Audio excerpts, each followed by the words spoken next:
किया तो मुझे मिले।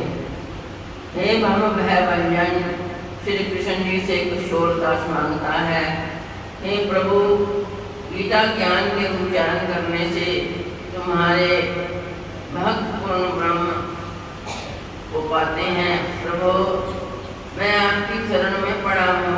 किशोरदास और कृष्णदास अति दीन गरीब हैं और आप परम प्रवीण आरत दुख भंजन हो। हे श्री कृष्ण भगवान, तेरे संतों और भक्तों के हेतु मैं ये ज्ञान भाषा में कहता हूँ। जब कौरव पांडव महाभारत के युद्ध को चले तब राजा धृतराष्ट्र ने कहा, मैं भी युद्ध को देखने चलूंगा। तब श्री व्यास जी ने कहा, हे राजन, नेत्र के बिना क्या देखोगे? राजा धृतराष्ट्र ने कहा, देखूंगा नहीं तो श्रवण तो करूंगा ना। तब व्यास जी ने कहा, हे राजन, तेरा सारथी संजय जो कुछ महाभारत के युद्ध की लीला कुरुक्षेत्र में होगी तो यहाँ बैठे ही श्रवण कराएगा। व्यास जी के मुख से ये वचन सुन संजय ने विनती करी, हे प्रभु, यहाँ हस्तिनापुर में बैठे कुरुक्षेत्र की लीला कैसे जानूंगा तथा राजा को किस भांति कहूँगा। तब व्यास जी ने संजय को ये वचन कहा, हे संजय, मेरी कृपा से तुझे यहाँ ही सब कुछ दिखाई देगा। व्यास जी के इतने कहते ही संजय की दिव्य दृष्टि हो गई और बुद्धि भी दिव्य हो गई। अब आगे महाभारत का कौतक कहते हैं तो सुनो। 100 दक्षिणी सेना पांडवों की और 11 अक्षौणी सेना कौरवों की, ये दोनों सेनाएं कुरुक्षेत्र में जब एकत्रित हुई तब धृतराष्ट्र ने पूछा, हे संजय, धर्म के क्षेत्र कुरुक्षेत्र में युद्ध की इच्छा से एकत्रित हुए मेरे और पांडवों के पुत्रों ने क्या किया?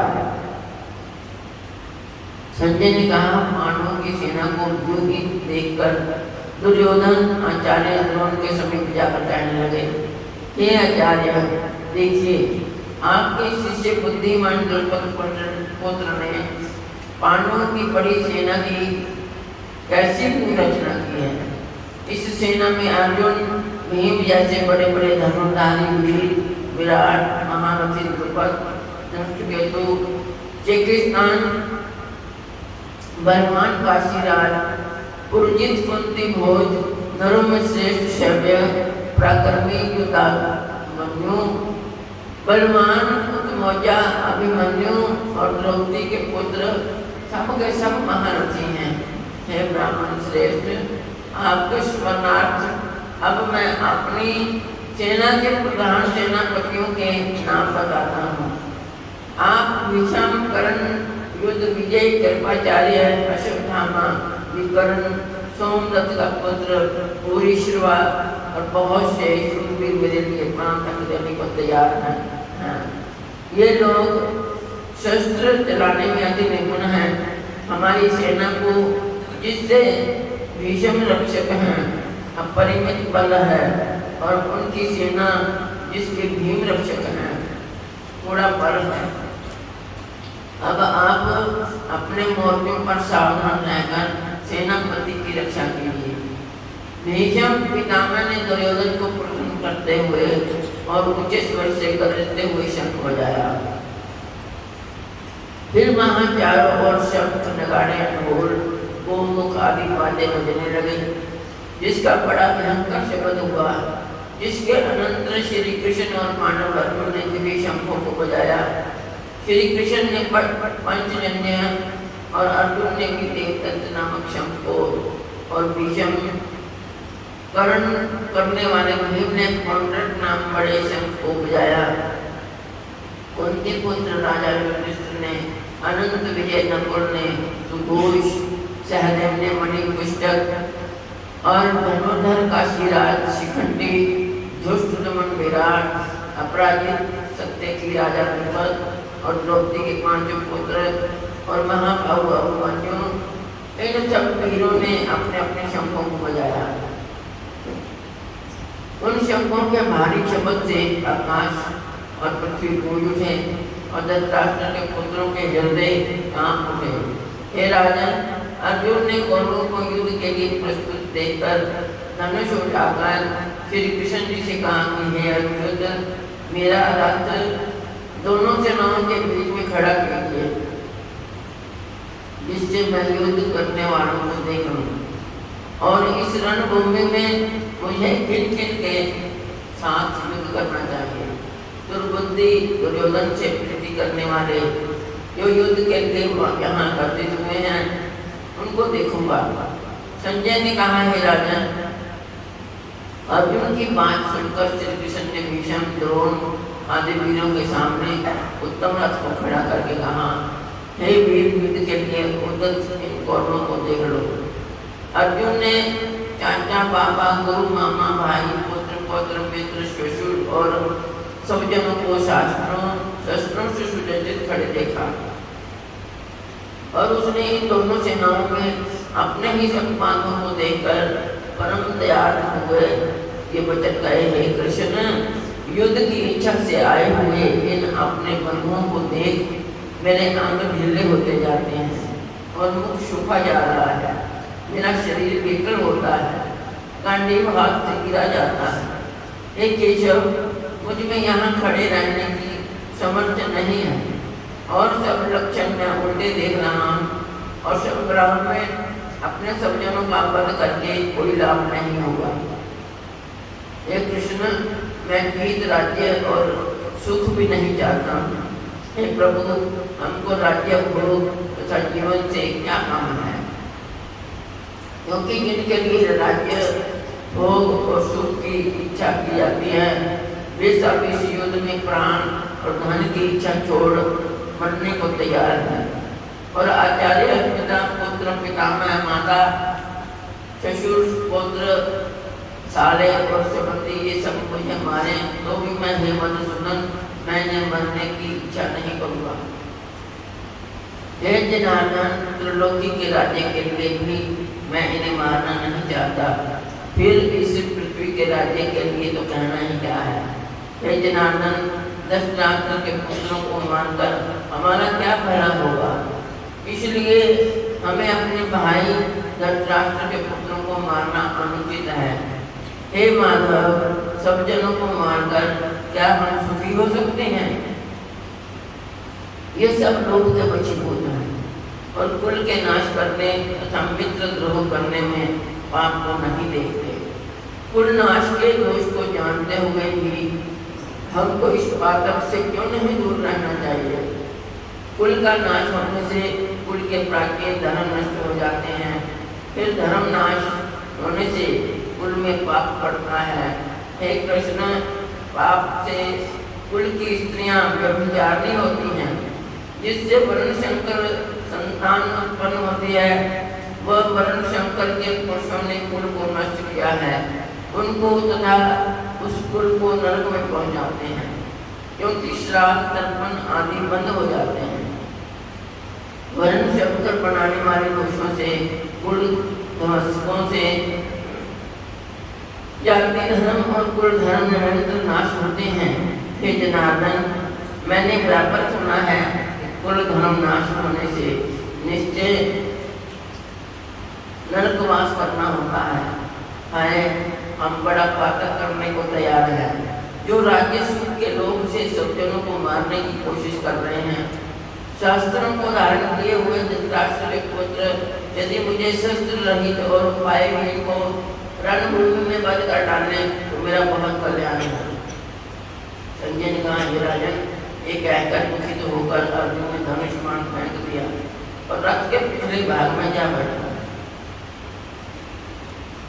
पहले अध्याय का महात्मा। एक समय पार्वती ने पूछा, हे महादेव जी, किस ज्ञान के बल से आपको संसार के लोग शिव कहकर बोलते हैं, मृगशाला ओढ़े, अंगों में शमशानों की विभूति लगाए, गले में सर्प प्रमोदों की माला पहन रहे हो, इनमें तो कोई पवित्र नहीं, फिर आप किस ज्ञान से पवित्र हो? वह आप कृपा कर कहिए।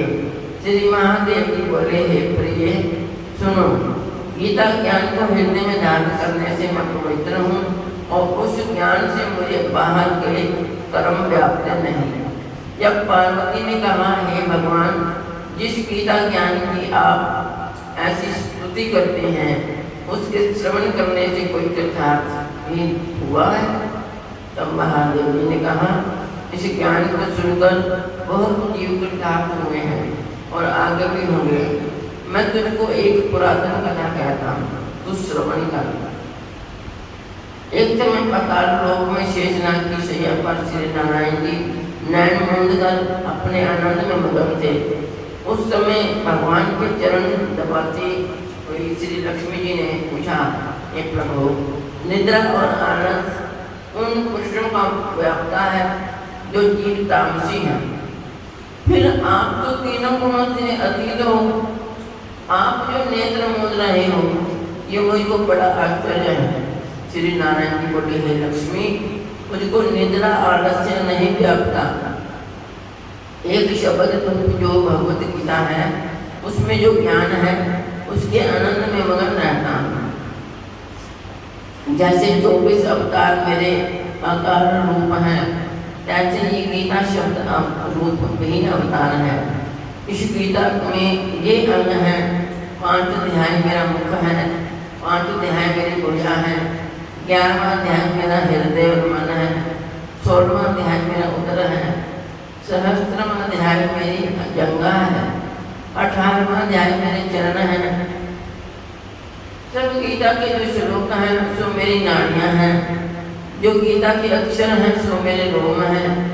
ऐसा जो मेरा शब्द रूपी गीता ज्ञान है, जिसके अर्थ में हृदय में विचारता हूँ और बहुत आनंद को प्राप्त होता हूँ। श्री नारायण जी ने कहा, हे लक्ष्मी, गीता ज्ञान को सुनकर बहुत जीव कृतार्थ हुए हैं, सो तू सुन। शूद्र वर्ण एक प्राणी था जो चंडालों के कर्म करता था और तेल लवण का व्यापार करता था। उसने बकरी पाली। एक दिन वो बकरी चराने को वन में गया और वृक्षों के पत्ते तोड़ने लगा। वहाँ सर्प ने उसे डस लिया, जिससे तत्काल उसके प्राण निकल गए। मरकर उसने बहुत नर्क भोगे। फिर बैल का जन्म पाया। उस बैल को भिक्षुक ने मोड़ ले लिया। वह भिक्षुक उस पर चढ़कर सारा दिन मांगता फिरे। जो कुछ भिक्षा मांग कर लावे वह कुटुंब के साथ मिलकर खावे। वह बैल सारी रात द्वार पर मरा रहे, उसके खाने पीने की भी खबर न लेवे। कुछ थोड़ा सा भूसा उसके आगे डाल देवे। जब दिन चढ़े फिर बैल पर चढ़कर मांगता फिरे। कई दिन गुजरे तो वो बैल भूख का मारा गिर पड़ा, पर उसके प्राण नहीं छूटे। नगर के लोग देखा करें, कोई तीरथ का फल दे, कोई व्रत का फल दे, पर उस बैल के प्राण छूटे नहीं। एक दिन गजका आई। उसने मनुष्य से पूछा, ये भीड़ कैसी है? तो उन्होंने कहा, इसके प्राण जाते नहीं, अनेक पुण्य का फल दे रहे हैं तो भी इसकी मुक्ति नहीं होती। तब गजका ने कहा, मैंने जो किया है उसका फल इस बैल के निमित्त दिया।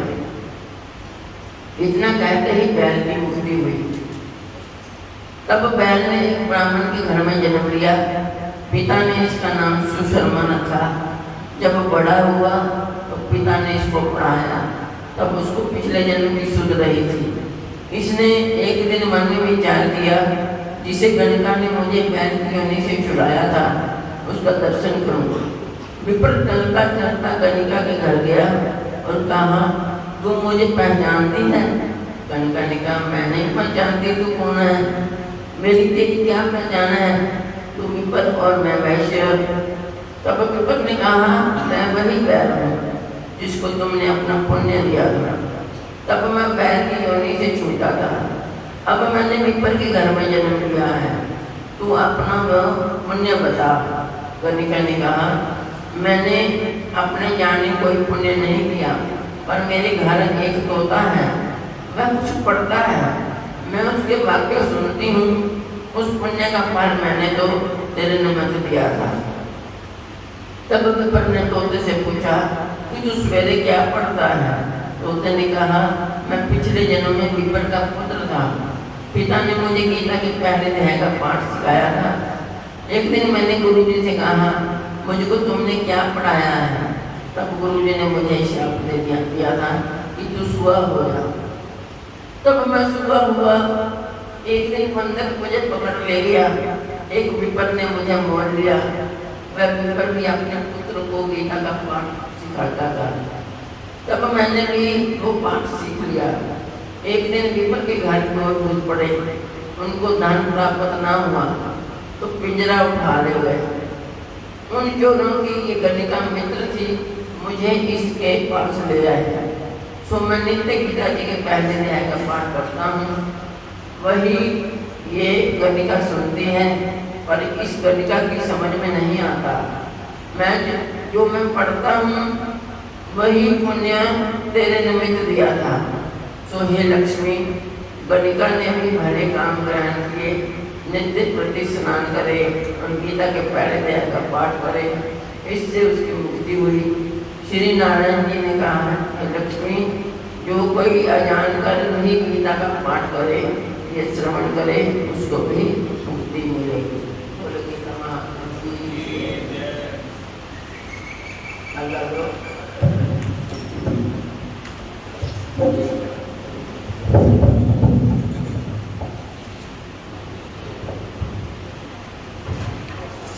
वैसे तो जिसके पास गीता जी की पुस्तक होगी वो ले आएगा, और फिर भी किसी की लेने की इच्छा हो तो छोटे भाई जी को बात दे बता दे। पर उससे पहले याद दिला दे आपको, अभी अभी आपने सुना कि जितना पढ़ने का महात्म है उतना ही सुनने का महात्म है। पढ़ने बहुत अच्छी बात है, सुने फिर भी कोई चाहता हो कुछ पहले यहाँ गीता की पुस्तक लेने आई थी, बाद में बता दे, पुस्तक आपको दे दी जाएगी। भगवते वासुदेवा